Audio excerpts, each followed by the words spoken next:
എന്താണ് സാർ ഇതിന്റെ അർത്ഥം? ചോദ്യം ഉത്തരവൊന്നും വേണ്ട, തൽക്കാലം മാഡം വണ്ടിയിലോട്ട് കയറണം എന്ന് പറഞ്ഞ് എനിക്ക് കാര്യം അറിയണം. സോറി.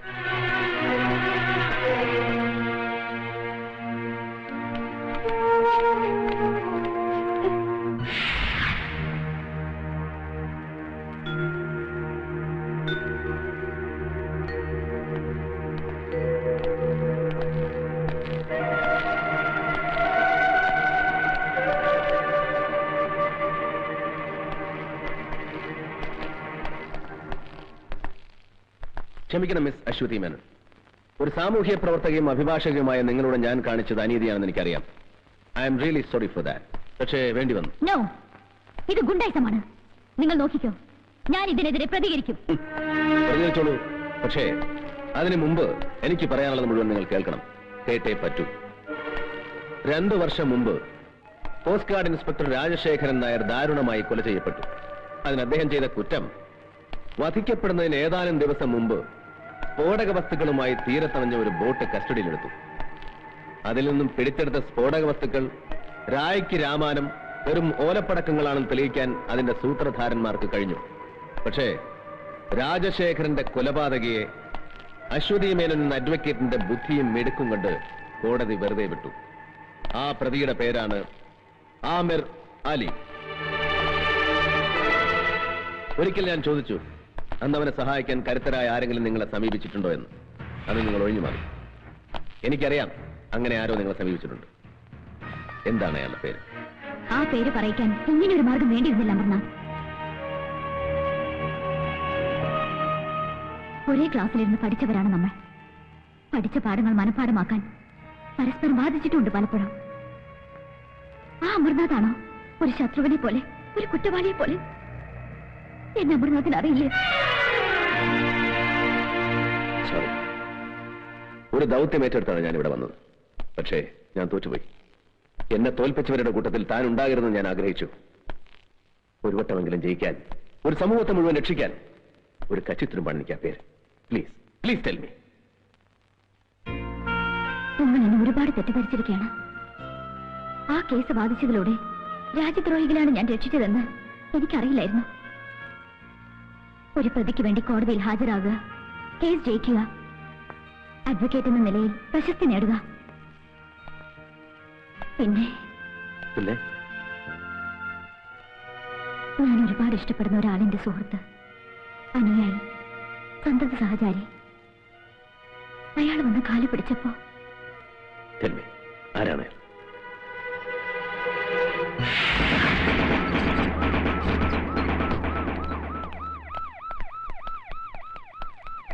എന്താ? എന്ത് വേണം? എനിക്ക് വീടൊന്ന് പരിശോധിക്കണം. പരിശോധിക്കാൻ? ഞാൻ ആരാണെന്ന് എനിക്കറിയോ? അറിയാം, മന്ത്രിയാണെന്നറിയാം. അതുകൊണ്ടാണ് സ്പെഷ്യൽ സാങ്ഷൻ ഇവിടെ വന്നിരിക്കുന്നത്. നോ പറയരുത്. അർത്ഥണ്ട സാർ, പ്ലീസ്.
ഇതെല്ലാം പരിശോധിക്കുന്നതുവരെ നിങ്ങൾ സേഫാണ്. അതിനിടയിൽ അതിബുദ്ധി കാണിക്കാൻ ശ്രമിച്ചാൽ നാളെ ഇത് പത്രത്തിൽ വാർത്തയാകും. Be careful.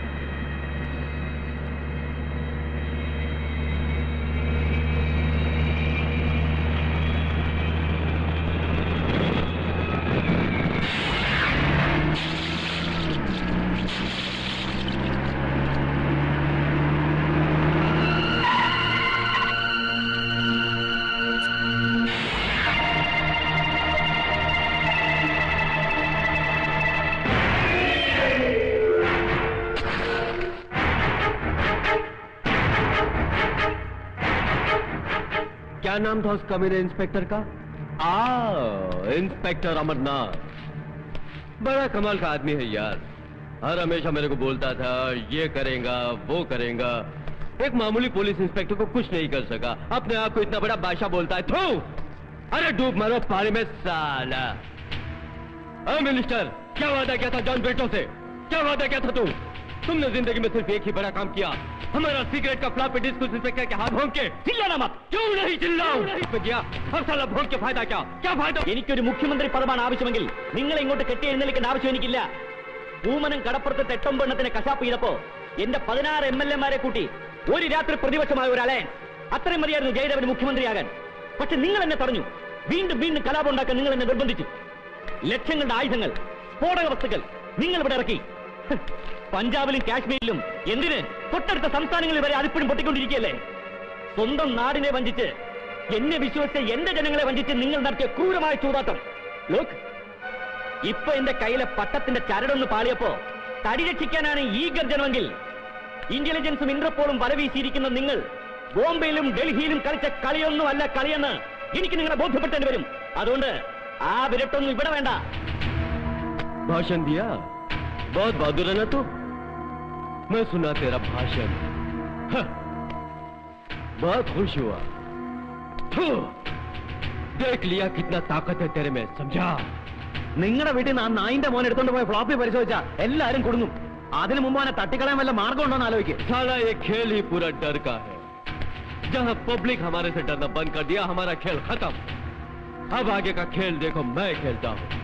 ये दुश्मन का हाथ पैर काट के कुछ नहीं होने वाला, उसका साला गर्दन नीच काट डालने का, और वो गर्दन मैं काटेगा।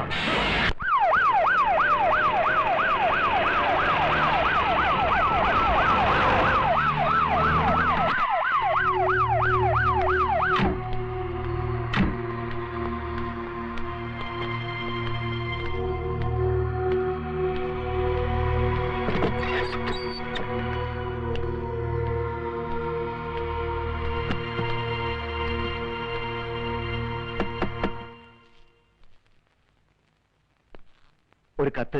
ഇതാ.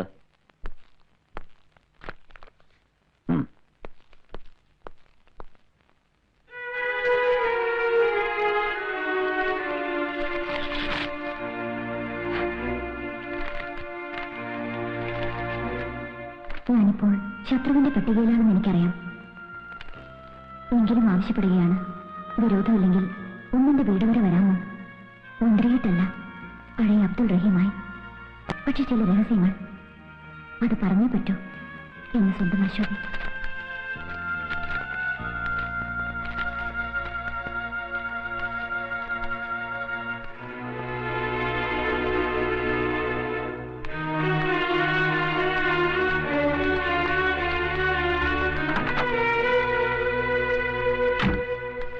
ഒരു ടാക്സി വിളിച്ചിട്ടുണ്ട്. ശരി. ഇല്ല, ഞാൻ അങ്ങനെ ഒരു കത്ത് എഴുതിയിട്ടില്ല.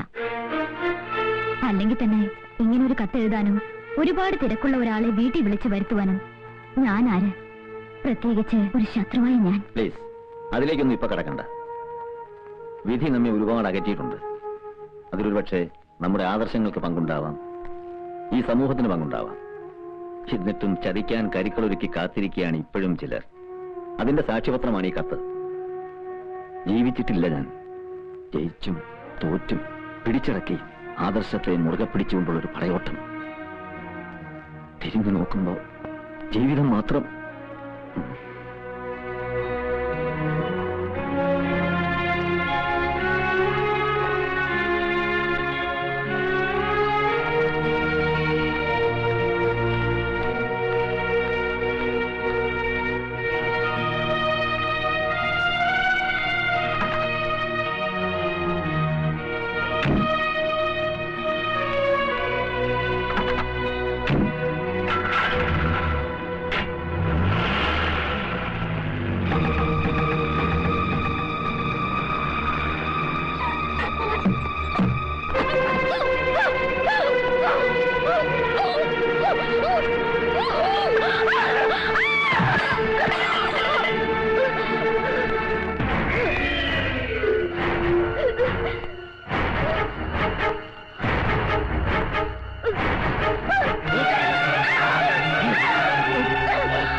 സത്യമാണെന്നറിയില്ല. ഇന്നലെ രാത്രി മന്ത്രി അബ്ദുൾ റഹീം സാറ് രഹസ്യമായി വീട്ടിൽ വന്നതായിട്ടാണ് ഇവിടെയൊക്കെ സംസാരം. അങ്ങനെ സംസാരം എന്താണ് കുഴപ്പം? ദേഷ്യപ്പെട്ടെന്താ? താൻ വെറുതെ ആളുകളോട് ചൂടാകണ്ട. പ്രശ്നത്തിന്റെ പോക്ക് മുഴുവൻ അബ്ദുൾ റഹീം സാറിന്റെ ലക്ഷ്യം വെച്ച.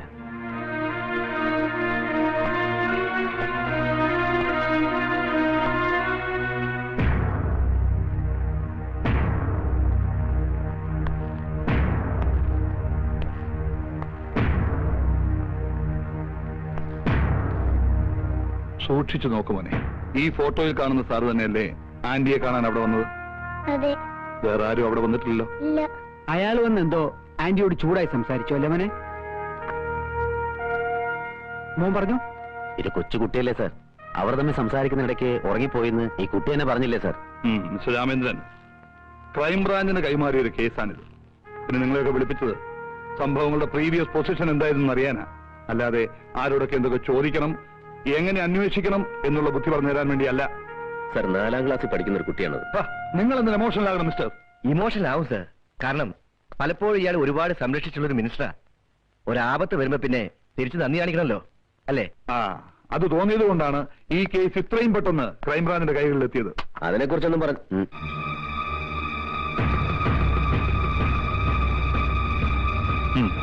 സാർ.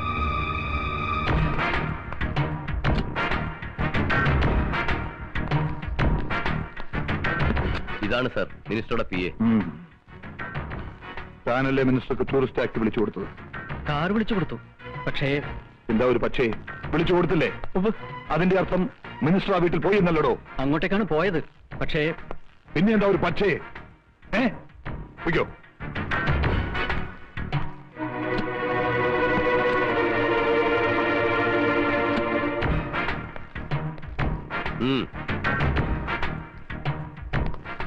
തന്റെ വണ്ടിയിലാണ് മന്ത്രി അശ്വതിയുടെ വീട്ടിലേക്ക് പോയത്. അതെ. താനാണ് തിരിച്ചു കൊണ്ടുവന്നതും. അതെ, പോയ പോലെയല്ല മന്ത്രി തിരിച്ചു വന്നത്, അല്ലേ? അദ്ദേഹം ആകെ പരിഭ്രമിച്ചിരുന്നു. വല്ലാത്തൊരു ഭാവമായിരുന്നു മന്ത്രിയുടെ മുഖത്ത്.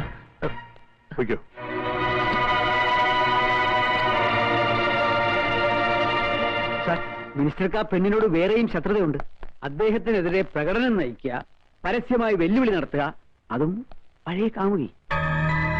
അല്ലായിരുന്നെങ്കിൽ ഒരിക്കലും അസമയത്ത്, അതും മറ്റാരെയും കൂടാതെ അദ്ദേഹം അവിടെ പോകുമായിരുന്നില്ല. അതെ, മിനിസ്റ്റർ ആയതിന്റെ പേരിൽ സംശയിക്കപ്പെടുന്ന ഒരാളെ ചോദ്യം ചെയ്യാതെ വിടുന്നതും ശരിയല്ല. സാർ പ്ലീസ്, ഇതിന്റെ പിന്നിൽ പ്രവർത്തിച്ചിരിക്കുന്നത് മുഴുവൻ ദേശദ്രോഹികളാണ് സാർ. മറ്റു പല കുറ്റങ്ങളും പുറത്തു കൊണ്ടുവരാതിരിക്കാനും പലരെയും നിശബ്ദരാക്കാനും വേണ്ടി മനഃപൂർവ്വം കളിച്ച കളിയാണ് സാർ. ഷടാപ്പ്! താൻ ആരോടോ ഇതൊക്കെ ചോദിക്കാൻ? കാക്കിക്കുപ്പായി മണിച്ച് എല്ലാവരെയും രക്ഷിക്കാൻ വേണ്ടി ദൈവം ഭൂമിയിലേക്ക് ഇറക്കി വിട്ട ദൈവപുത്രന. ബാക്കിയുള്ളവരൊക്കെ മണ്ടന്മാരല്ലേ? പാതിരാത്രി നേരത്ത് അംഗരക്ഷകനെയും ഔദ്യോഗിക വാഹനം ഉപേക്ഷിച്ച് മന്ത്രി ആ പെണ്ണിന്റെ വീട്ടിലേക്ക് പോയത് ശൃംഗരിക്കാനല്ലേ? സാർ ഇറങ്ങി പോണം mister. I say you get out മാൻ.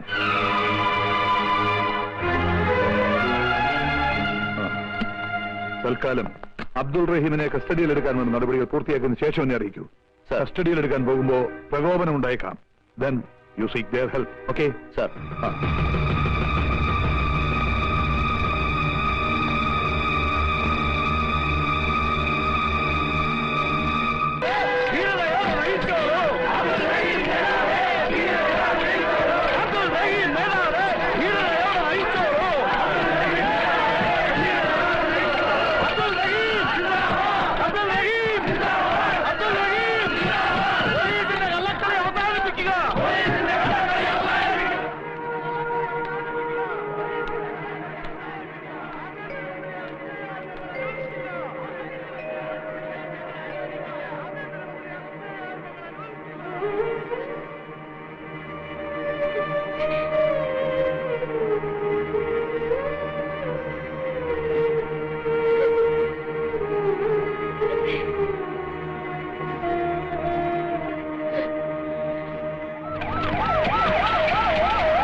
തോപ്പിച്ചിട്ടുണ്ടോ നമ്മളെ?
എഴുന്നേക്കടാ. നടക്ക്. നടക്ക്.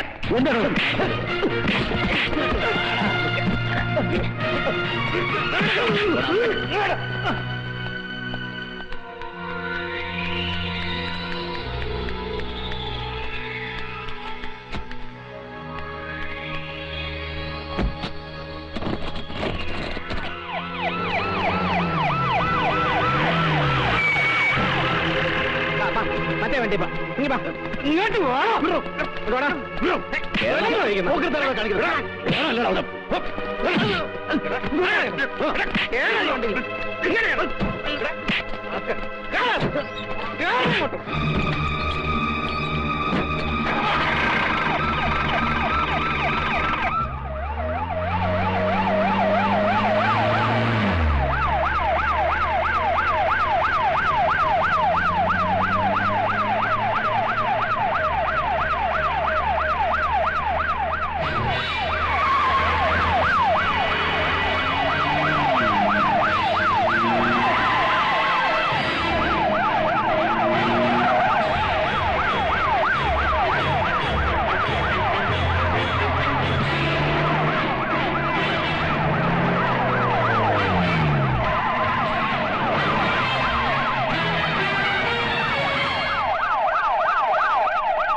കോസ്റ്റ് ഗാർഡ് ഇൻസ്പെക്ടർ രാജശേഖരൻ നായരുടെ നിഷ്ഠൂരമായ കൊലപാതകം, പൂമനം കടപ്പുറത്ത് നിങ്ങൾ നടത്തിയ ഹീനമായ മനുഷ്യക്കുരുതി, അധോലോക നായകൻ ജോൺ ബ്രിട്ടോയുമൊത്ത് നിങ്ങൾ നടത്തിയ വൻ ആയുധക്കള്ളക്കടത്ത്, ഇതെല്ലാം പുറത്തു വരുമെന്ന് ഉറപ്പായപ്പോൾ അശ്വതി എന്ന പാവം പെൺകുട്ടിയെ ശ്വാസം മുട്ടിച്ചു കൊന്നു.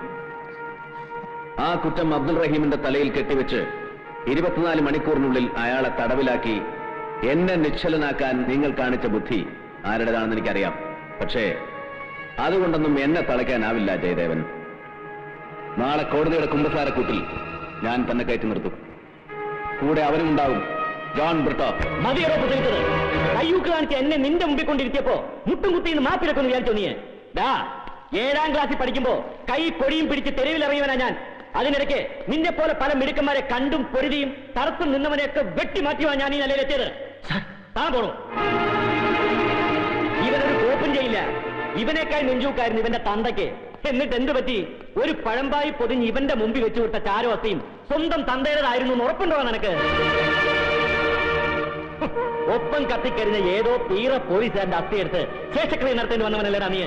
ഈ പറ, അച്ഛന്റെ ചരിത്രം ആവർത്തിക്കണോ നിനക്ക്? പാവല്ലേ നിന്റെ അമ്മ.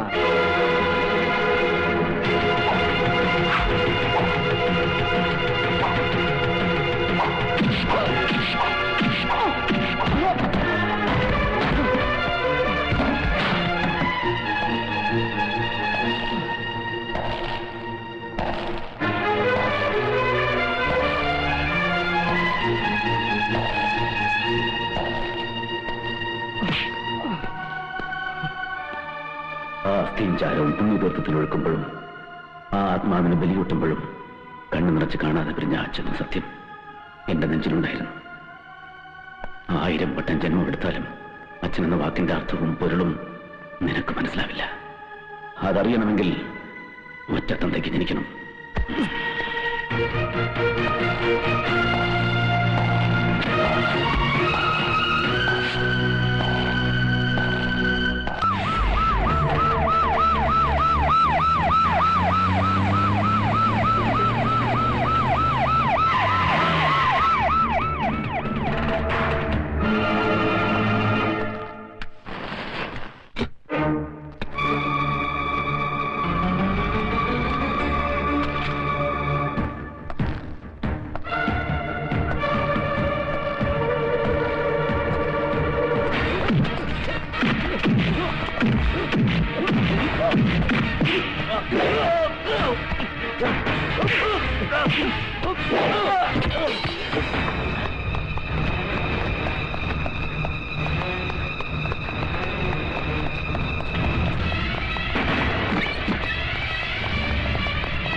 നിങ്ങൾക്ക് അച്ഛനെയും മകനെയും സഹോദരങ്ങളെയും നഷ്ടപ്പെടുത്തിയത് ഇവനാണ്.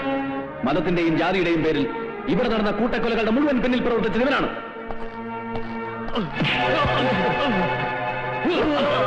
ജോൺ ബ്രിട്ടോ, വർഗീയ സംഘർഷങ്ങളുടെ നാടല്ല ഇത്. തീവ്രവാദത്തിന്റെ വിത്ത് വിതച്ചാലും മുളയ്ക്കുന്ന വിളഭൂമിയല്ല ഇത്. അക്ഷരം പഠിക്കുന്ന ആദ്യ പാഠത്തിന്റെ ആദ്യ താളിൽ നിന്നും മനഃപ്പാഠമാക്കിയ, ദേശസ്നേഹത്തിന്റെ അമൃതാക്ഷരങ്ങൾ ജപമന്ത്രമാക്കിയ ദേശസ്നേഹികൾ വാഴുന്ന നാടാണോ ഇത്? ഈ പവിത്ര ഭൂമിയിൽ ചോരത്തുള്ളികൾ വീട്ടി ലാഭം കൊയ്യാൻ ആരെയും അനുവദിക്കില്ല ഞങ്ങൾ.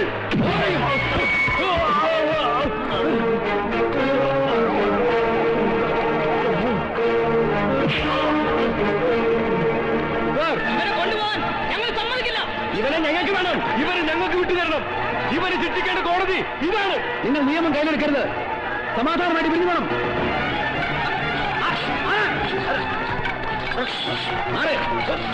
പിരിഞ്ഞു പോവാൻ